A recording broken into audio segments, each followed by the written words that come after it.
Hello, everyone. This is Tom Fox. I'm the Compliance Evangelist, and I'd like to welcome you to This Week in FCPA. First, a word from our sponsor, Affiliated Monitors. Founded in 2004, Affiliated Monitors provides professional, independent integrity monitoring and ethics and compliance assessments nationally and internationally and across almost all industries. With its knowledge of effective ethics and compliance programs and cultures, Affiliated Monitor is respected for its work as the corporate monitor on matters ranging from multinational corporations to small and mid-sized companies and even individuals. Having served in over 750 monitorships, no one has more experience as an independent monitor than the team at Affiliated Monitors. For more information on how an independent monitor can help improve your company's ethics and compliance program, visit our sponsor, Affiliated Monitors, at www.affiliatedmonitors.com. In this episode, we discuss the Washington Nationals' win over the Houston Astros to win the 2019 World Series, and two major, and I mean major, anti-corruption matters which broke this week. The first, of course, is the guilty plea of the Unaoil CEO and COO. Second was the agreement to forfeit all goods claimed by the U.S. in the civil forfeiture actions brought against Jho Low in the 1MDB scandal. Of course, the Hoskins trial began, which is a very significant FCPA trial. We look at what are the stakes for corporate wrongdoers and consider the material controls weaknesses announced by Mattel. We look at a quid pro quo primer by Rick Messick and how the Crown Prosecution Service's review of the SFO may impact the SFO going forward. Finally, Mike Volkov on how a board can take 5 steps to improve its monitoring. All on This Week in FCPA. For the week ending November 1, 2019, the congratulations to the Washington Nationals edition. Thanks so much for listening. We discuss the upcoming baseball playoffs, but Jay, of course, tries to make it about the Patriots. All on This Week in FCPA. Hello, everyone. This is Tom Fox, the voice of compliance and the Compliance Evangelist, back with Jay Rosen, Mr. Monitor, for another week of This Week in FCPA, episode 178 for the week ending November 1, 2019. The congrats to the Nats edition. Yes, my beloved Houston Astros did not win the World Series this year, losing in 7 to the Washington Nationals. So congrats to Lisa Fine and all those other Nats fans out there. But beyond the tragedy of the Astros not winning the World Series, we had two huge, and I mean mega huge stories in the anti-corruption space or international anti-corruption space that we're going to talk about. Unaoil guilty pleas from the CEO and COO, and Jho Low agrees to a $700 million forfeiture. But there's a lot else that happened this week. So, Jay, you want to start us off? Yeah, this is a story that we've been following for a while. Former Alstom exec challenges the reach of the FCPA. And this comes to us from Dylan Tokar over at the Wall Street Journal. A former Alstom executive mounted a direct challenge to the long reach of the U.S. Foreign Corrupt Practices Act on Monday, the first day of a trial in a case that has raised key legal questions about who is actually the subject of foreign bribery law. Lawrence Hoskins was a former senior vice president for the French company and was charged in 2003 with helping to organize a scheme to bribe Indonesian officials for $118 million power contract in violation of the FCPA. The U.S. government's investigation of Alstom ended with the company resolved its own FCPA violation in 2014, but the case against Mr. Hoskins has lingered for more than 6 years. So those are the facts of what's happening now. And basically, the argument, the way I see it, is one group, the government, is saying that Mr. Hoskins definitely was in a decision-making capacity for Alstom. He sought out the individuals that needed to be bribed and set up the whole scheme. Hoskins representatives say that he is a British citizen, that he was not in a decision-making capacity with Alstom, but was in a position where he was working under them, but they had the final approval. So besides Dylan's article, we have a couple real good articles that we link into Law 360. Unfortunately, they're behind a firewall, but if you can get a look at them, they're saying what is really at stake is the case has drawn eyes from the white-collar defense bar as it represents a rare test of the FCPA's limits of trial, as recently the law was more often used to charge corporate defendants and obtain settlements instead of verdicts. So we have perpetually talked about times where the individuals who are prosecuted under FCPA are far less than what we've seen from a corporate perspective. So I know this is an interesting matter to you, Tom. What are your thoughts? So this really is interesting, Jay, because basically Hoskins has admitted to having engaged in bribery and corruption. That's really not the issue here. The issue is the breadth and scope of the FCPA.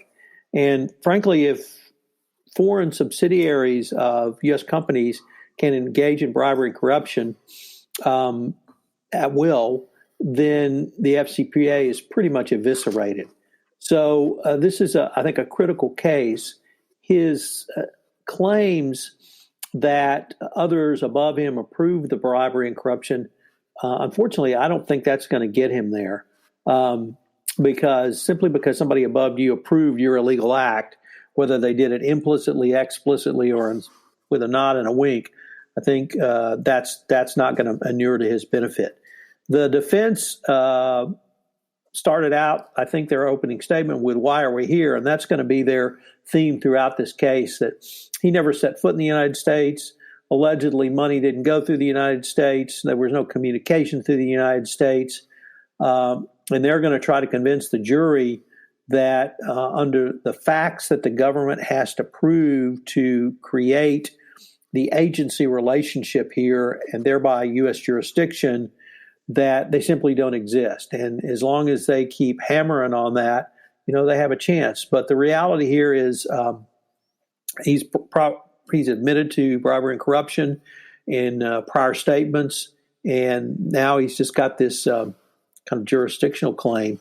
The other thing is, and I don't really know how to come down or come out on the following. This case is literally been going on forever.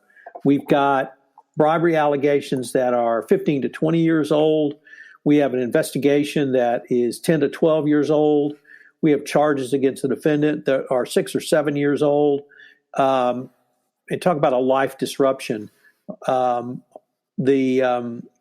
Hoskins could move forward through all this, he has claimed that this is completely beyond the pale of a speedy trial, and I have to agree with him there. And that's something I think the Department of Justice is really going to have to look at. If they want to try to move forward with individual prosecutions, they need to do them on something close to a timely manner. Nevertheless, they are at trial. They've survived all of his claims of delay and obfuscation, and now it's down to what the jury determines. So it's going to be very interesting to see. But if a subsidiary of a U.S. company can engage in bribery and corruption, that's going to be and claim that it wasn't at the direction or knowledge of the parent. That's going to be a pretty powerful tool to eviscerate the FCPA going forward. So one of the other big stories we promised was your favorite mastermind from 1MDB. What is your pal Jho Low up to? So, Jay, this is just stunning. And when I say stunning, I mean absolutely effing stunning. Jho Low, mastermind behind the 1MDB bribery and corruption scandal, agreed to a $700 million settlement with the Department of Justice around all claims, let me emphasize that, all claims by the United States in its asset forfeiture program or initiative. There were numerous lawsuits filed in the United States and in other venues to recoup and recover property that Jho Low had stolen, or at least purchased and obtained with money stolen from 1MDB. This is by far the largest civil forfeiture action ever. He agreed to it in full with the Department of Justice's allegations. This will have no effect on his criminal matter. He has been indicted in, I believe, the Eastern District of New York and in Singapore and may well be in other venues as well. So he gets no cover or credit on his criminal side. For his side, he actually, some of the rare instances I've seen where both sides touted the agreement was in their favor. And Jho Low released a statement saying that this was a result of good faith negotiations. They came to a resolution with the government. He had to admit nothing. There are allegations in the forfeiture complaints, but they're simply allegations. They don't prove anything in his eyes. And he's ready to move forward. A lot of commentators have noted that his lawyers get paid. As a lawyer, I'm always glad when lawyers get paid, so that doesn't offend me one iota. In fact, I think the lawyers should get paid so he can have representation in these matters. But his lawyers got paid $15 million, and the rest is going to be divvied up by the United States and divvied out to, no doubt, Malaysia and perhaps other countries. The scope of this, Jay, was literally across the globe. I looked at the parties who were involved in the investigation. And of course, you would expect Malaysia, also Singapore. But in Europe, we had the Duchy of Luxembourg. We had Switzerland was heavily involved. Multiple U.S. jurisdictions were heavily involved. And really just a stunning settlement, as I said, the largest ever. So one more piece of one MDB is now resolved. If Jho Low ever gets to a place where he can be arrested and extradited, I'm sure the U.S. government in Malaysia will do that. He's alleged to be in China under protection there. At some point, the Chinese may want to give him up. Who knows? But kudos to the Justice Department. Kudos to all of the lawyers in the asset forfeiture initiative. And of course, kudos to investigators literally across the globe, and particularly those in Malaysia who continue to investigate this, even with the prior regime, which ordered them not to do so. They really moved the ball forward in the global fight against bribery, corruption, and fraud. Well said, Tom. Next up, we have a story that comes to us from NYU's Compliance and Enforcement blog. From a team of attorneys, Avi Gesser, Daniel Forrester, and Mengzi Yu.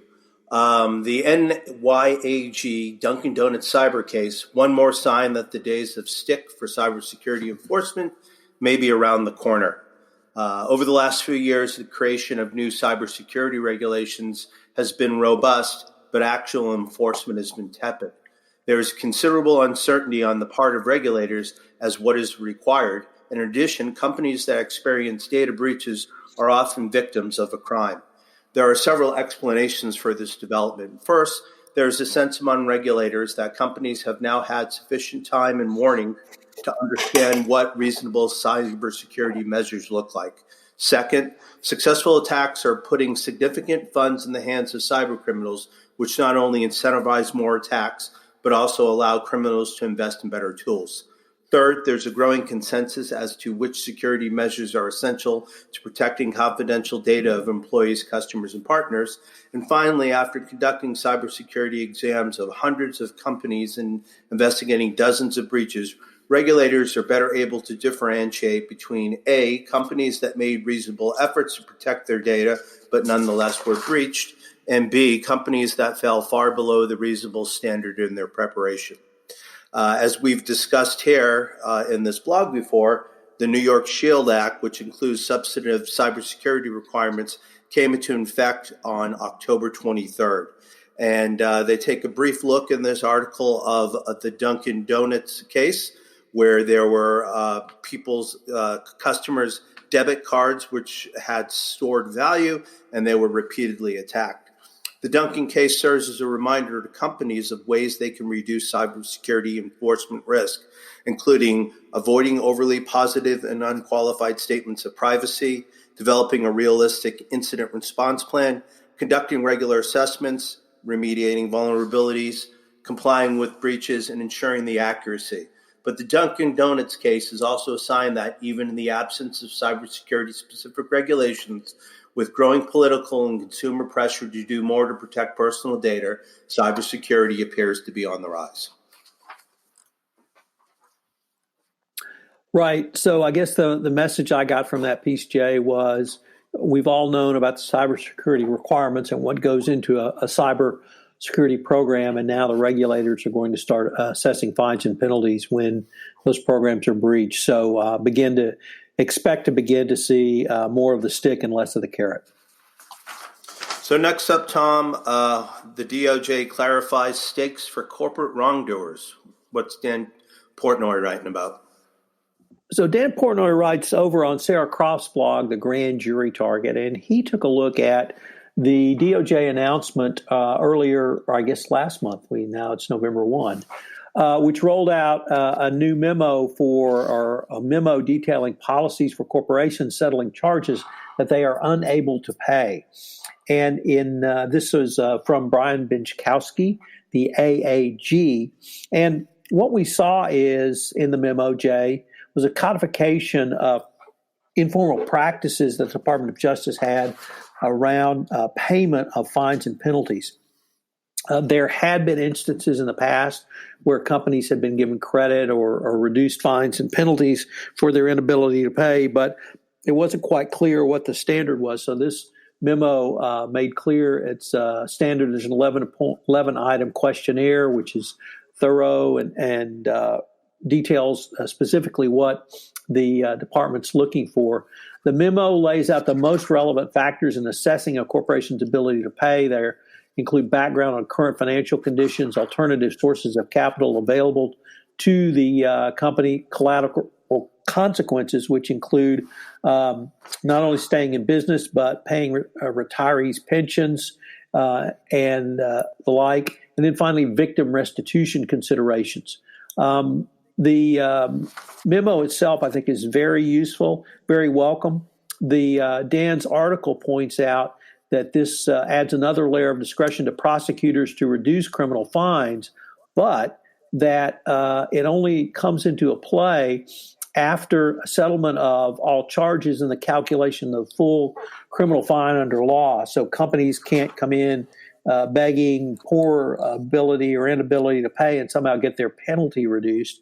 Finally, a corporation's ability to pay its criminal penalty and stay viable does not take into account the timeliness of the self-disclosure, the level of cooperation with the government, or the remediation. Those are all part of the FCPA corporate enforcement policy announced by Rod Rosenstein 2 years ago this month. So those are still in play. But as Dan notes, it's heartening to see the DOJ remain focused on bringing white-collar criminals, including corporations, to justice while taking care to limit collateral damages, i.e. protecting employees and retirees. So a codification of things that were informally done before, and once again, when you can have transparency, I think that's always good. Certainly something we saw earlier this year from Criminal Division in the Evaluation of Corporate Compliance Programs 2019 guidance, and really would seem to be a hallmark of the Brian Benchkowski administration over the Criminal Division. Good stuff, Tom. Next up, we have a story coming to us from the FCPA blog from its founder, Dick Cassin. DOJ Unaoil bosses have pleaded guilty to FCPA conspiracy. The former CEO and chief operations officer of Monaco-based Unaoil pleaded guilty in March to arranging millions in bribes to officials in at least 10 countries, and a former Unaoil business development director pleaded guilty in August last year, the DOJ announced on Wednesday. Former CEO Cyrus Asani and a former COO Saman Asani, both UK citizens, pleaded guilty on March 25th to one count of conspiracy to violate the FCPA. They conspired to facilitate bribes on behalf of companies in foreign countries in order to sell oil and gas contracts. In August of 2018, Unaoil's former business development director, Steve Hunter, also pleaded guilty to one count of conspiracy to violate the FCPA. Cyrus and Saman are sons of Atta Asani, the founder of the intermediary Unaoil, and the family is originally from Iran.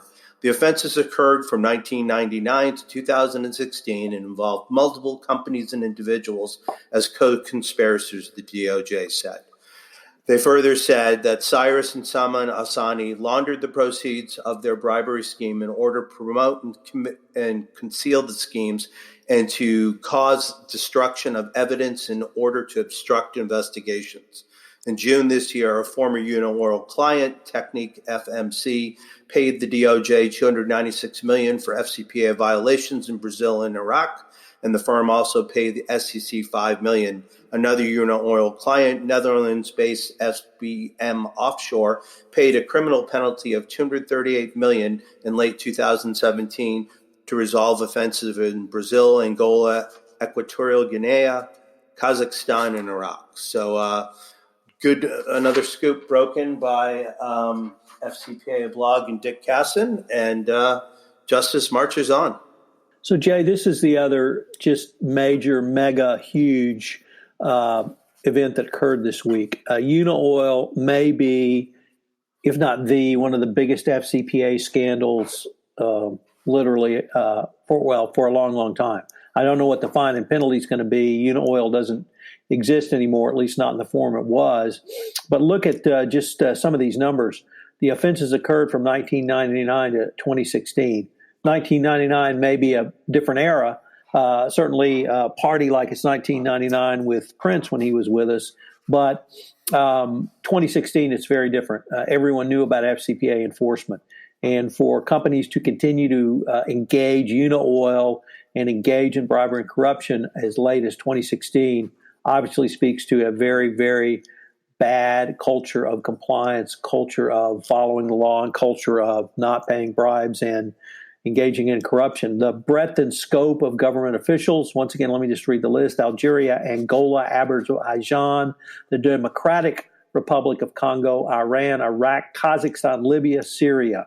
The bigger thing, the biggest takeaway for me, Jay, is it's not simply the Ashanis who are paying bribes here. They're paying bribes on behalf of companies.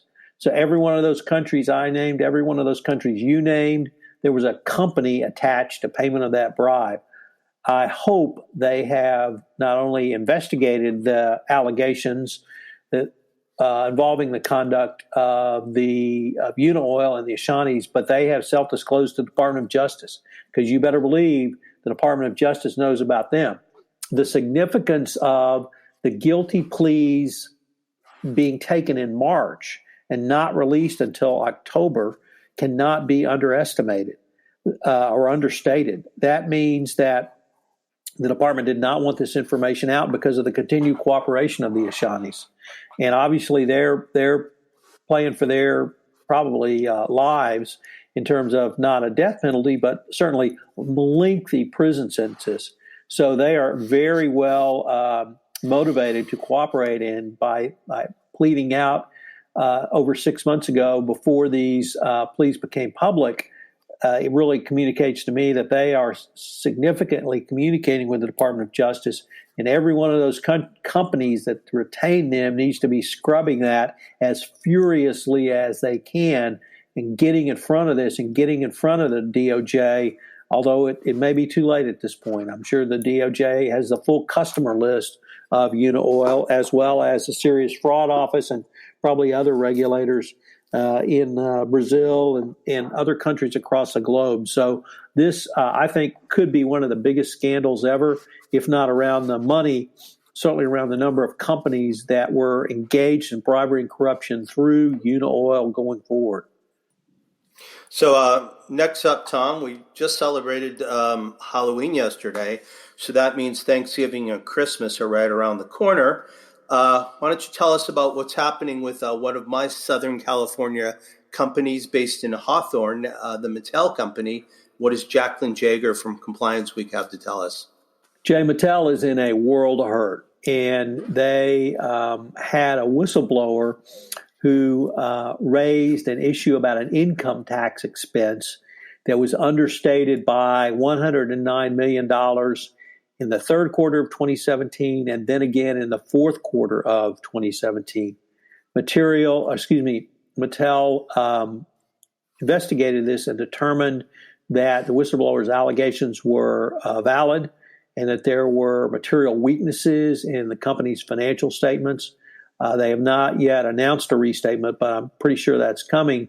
The CFO of the company, in a really odd resignation statement, said he was resigning effective immediately after 6 months of transition work to get a new CFO in. Whenever you have these sorts of allegations found to be at least valid, that's seriously bad for a public company. They're going to have to restate. There's going to be a huge fine and penalty. The whistleblower, it's unknown at this point if they've gone to the SEC, but I would suspect they would have. There were allegations that the lead audit partner of Mattel's outside auditor, who was not identified in the article, was somewhat less than independent and provided recommendations to the CFO on candidates for senior finance positions, which may have violated the SEC's auditor independence rules. It's just a very big mess, coupled by the fact that neither the audit firm nor the company's internal controls picked this up, but rather it came through a whistleblower. So big mess for one of our top toy companies for Christmas, and hopefully they can move towards cleaning it up. So, Jay, I think you are continuing your new series on CCI, I think around sort of the theme of M&A. So I've wanted to ask you, does a merger partner need to be an ethical fit for an acquiring company? It's a great question. As you said, this week I took a look at the impact of mergers and acquisitions on both the acquired entity and the acquirer. And surprisingly, a company's ethical and cultural perspective is not often considered in pre-acquisition phase. Companies spend huge amounts of resources hiring lawyers, investment bankers, and accountants for the pre-acquisition phase, but these bankers and attorneys are really more anxious in getting the deal over the finish line and collecting their fees, as opposed to taking a look and seeing if the company, the acquiring company, and the target are a cultural fit. We found in situations like this that during the pre-acquisition phase, it's not necessary to reinvent the wheel to perform ethics, cultural, and compliance due diligence. Some of the deal team are already performing due diligence for other parts of the transaction.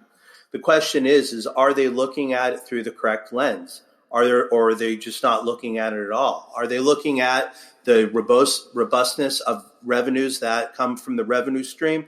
And is there a way to trim expenses and achieve some financial synergies? As I discussed last week in my column, one of the biggest risks is around ethical culture and fit. Most companies, and usually the senior management of the target company, have a very strong financial incentive to push the envelope when it comes to financial projections. The acquirer should assess the organization's human capital when it moves forward. A lack of knowledge of each party's culture can lead to many problems in the post-acquisition phase. Sometimes it's been found that by using an independent third party comes with credibility and experience, which allows employees at the acquired entity to freely communicate their concerns in a way that may be helpful to the acquirer. The key is that the independent third-party expert the key is that independent third-party experts. Unfortunately, in practice, this option is often ignored and can lead to serious FCPA exposure. Please take a look at my column next week when I'll take a look at how should you plan out your post-acquisition merger strategy. So, Jay, next up, we have an article that looks at the inspection report by Her Majesty's Crown Prosecution Service Inspectorate of the Serious Fraud Office. Over on the FCPA blog, Sam Tate and Charlotte Thompson wrote about the report. They detailed some of the key findings of the report, which included that unused materials were handled well and good examples of consideration of material and disclosure strategies. Cases were accepted for investigation in good time, but there were delays after the cases were taken up, and that the SFO had clear internal casework processes and an operational handbook.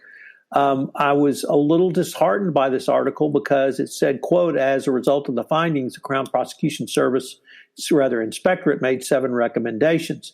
The article said what these recommendations focused on, but it didn't list the recommendations. So I'm not quite sure this was as positive for the SFO as this article lays out. It really details a series of problems that things just don't move very quickly at the SFO, whether that's because of lack of resources, lack of headcount, lack of technical skills, lack of abilities in terms of crunching numbers and crunching large amounts of data. For whatever the reason, things just seem to go in there and don't come out. The current director, Lisa Osofsky, has closed multiple investigations of very high-profile cases such as Rolls-Royce and GlaxoSmithKline because simply they were taking forever and they couldn't or wouldn't reach a resolution. So the SFO, I think, has a fair amount of work to do, obviously funding issues. And at some point, the Tories tried to get rid of the SFO. That was under Theresa May. They were unsuccessful with the salacious Bojo running the show. Who knows? And then who knows who's going to be the next Prime Minister of Britain after their next election in December. So lots of questions, I would say, about the SFO going forward. So next up, Tom, we have something that comes to us from the Global Anti-Corruption blog from Rick Messick, who talks about a word that we've heard very often in the press these days, quid pro quo, a primer. Thanks to the Trump impeachment imbroglio, Americans are brushing up on their Latin, or at least on the Latin phrase quid pro quo. Through Trump's partisans and opponents at each other's throats about virtually everything, a consensus has emerged that if his dealings with Ukraine involve the quid pro quo, he is in trouble. The reason the U.S. Supreme Court has repeatedly held that the touchstone of the American federal crime of bribery is the presence of a quid pro quo. If the impeachment investigation were to uncover one in his Ukraine dealings, Trump would be guilty of bribery, one of 3 crimes, along with treason and high crimes and misdemeanors for which he could be removed from office under Article 2 of the U.S. Constitution. Quid pro quo means this for that, the archetypal example being someone who provides the money for that action. Must this for that be in the form of an explicit agreement? Must, that is, there be a meeting of minds between the two, or is a promise enough? That the payer of the recipient merely asked for something, a payment, the performance of an official act from the other.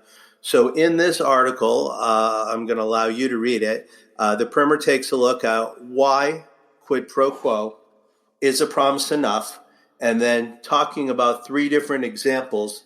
Quid pro quo is an agreement, as a promise, and then a solicitation. And finally, the promise or agreement must be explicit, but need not be expressed. The requirement that the quid pro quo be explicit is grounded again in the need to differentiate between campaign contribution and bribes. No matter the outcome of the proceedings, the Trump impeachment affair has already done great harm to America, driving its citizens further apart and thus making the realization of the founder's dream captured in another Latin phrase, e pluribus unum. From there, many one, that much harder to achieve. The only consolation may be that this great harm is offset to some degree by what it teaches the citizens of all nations about bribery. So, Jay, next up we had I thought, really nice, good, interesting, and useful article from Mike Volkov over on corruption, crime, and compliance. FYI, for those who didn't see Mike on television this week, check out the hearings. Represented a key witness this week. So always good to see one of our gang on television. But on this blog post, he wrote about 5 steps to improve board monitoring of compliance. He included that there needs to be compliance expertise on the board. There needs to be an education on the importance of culture, certainly something that you and your colleagues talk about quite a bit, Jay. But this is really at the board level. So either bringing in a subject matter expert such as affiliated monitor or a CCO needs to prioritize training and education on the importance of corporate culture for the board. There need to be training and education initiatives for the board that I just articulated.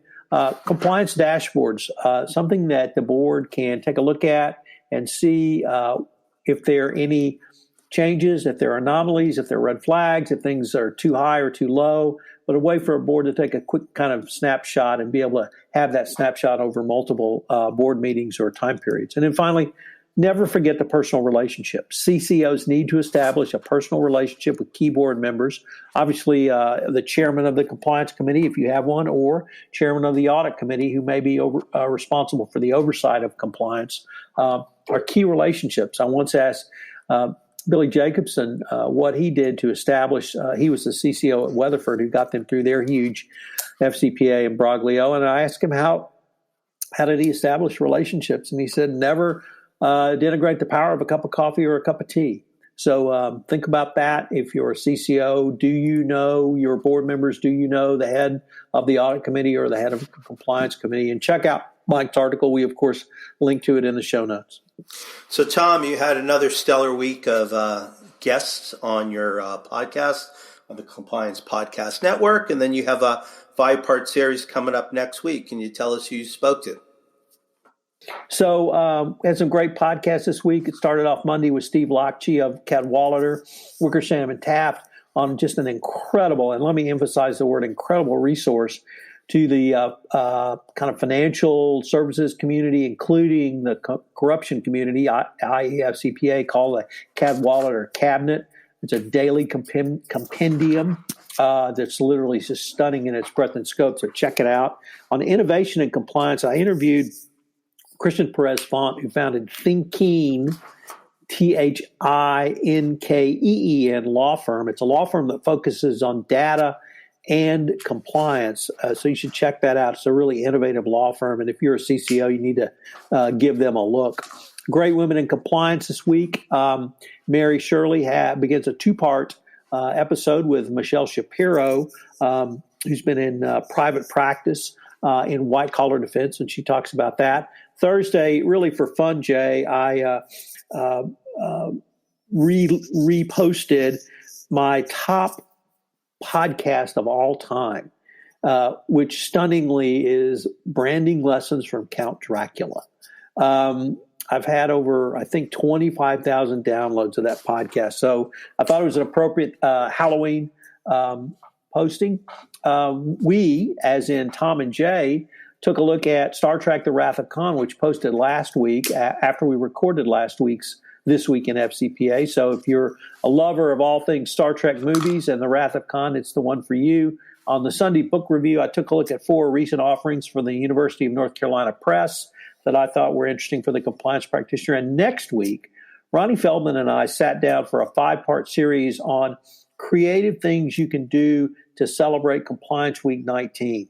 And each day we talk about a different strategy or tactic to increase communication, to increase engagement, and to, frankly, increase trust in your organization. It was a fun series. Ronnie, I always have a lot of fun with him. He comes at things as a completely different angle than I do. He's a Second City comedian by trade who now helps compliance practitioners and chief compliance officers really bring a different angle to communication and training. So check it out. It's on Creativity and Compliance, obviously on the Compliance Podcast Network, on all the channels, FCPA Compliance Report, iTunes, JD Supra, Megaphone, YouTube, Spotify, and of course, iHeartRadio. So check it out next week and check out some of the great podcasts I had this week on the Compliance Podcast Network, Jay. So, Tom, this is the part where we usually talk about the Astros. And like my idol Bill Belichick, are we just on to the Rockets now? We're turning the page, or any final things to say about your boys of summer? So they had their best Astro season of all time, 3rd straight year over 100 wins, number 1 in wins in Major League Baseball. The only one of 6 teams to have 3 straight 100-win seasons. So I'm looking forward to next year. I'm not quite sure what's going to happen with Garrett Cole as he's a free agent. it was a fun ride. I loved every minute of it, and I'm going to love it when spring training starts. Again, I'm actually going to focus my efforts, Jay, on the New England Patriots, who are still undefeated.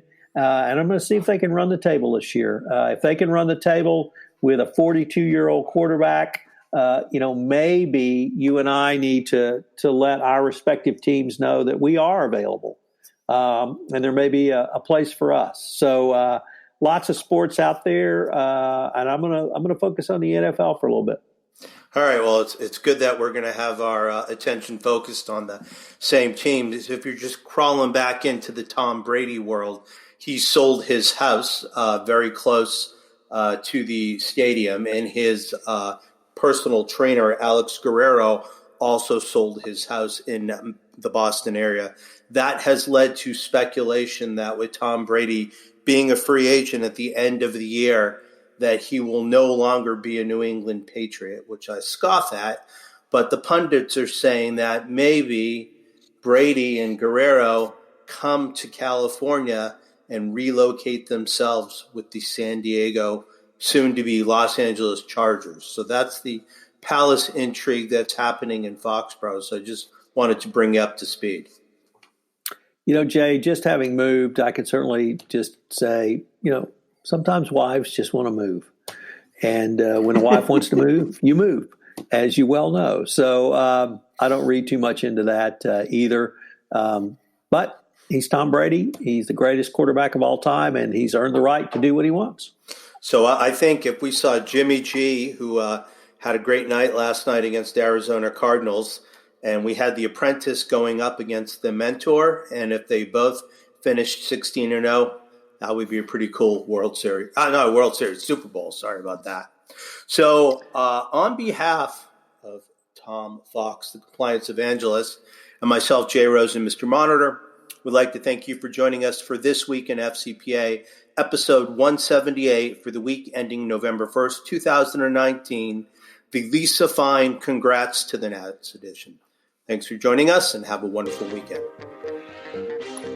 Hello, everyone. This is Tom Fox again. I'd like to thank you for listening to this episode of This Week in FCPA. We had two of my newest podcasts drop episodes on the Compliance Podcast Network this week. On Stake, a podcast on business leadership, Allison Van Hooser takes a look at why the pen is one of the great leadership tools. On the Walden Pond, Vince Walden takes a look at innovation and fraud risk, detection and remediation. So check them out. They're both on the Compliance Podcast Network. If you have any questions, you can email me at tfox@tfoxlaw.com. Jay, of course, is at jrosen@affiliatedmonitors.com. Thanks again for listening, and I hope you'll join Jay and I again next week. This Week in FCPA is a production of the Compliance Podcast Network and a proud member of C-Suite Radio. Thanks again for listening.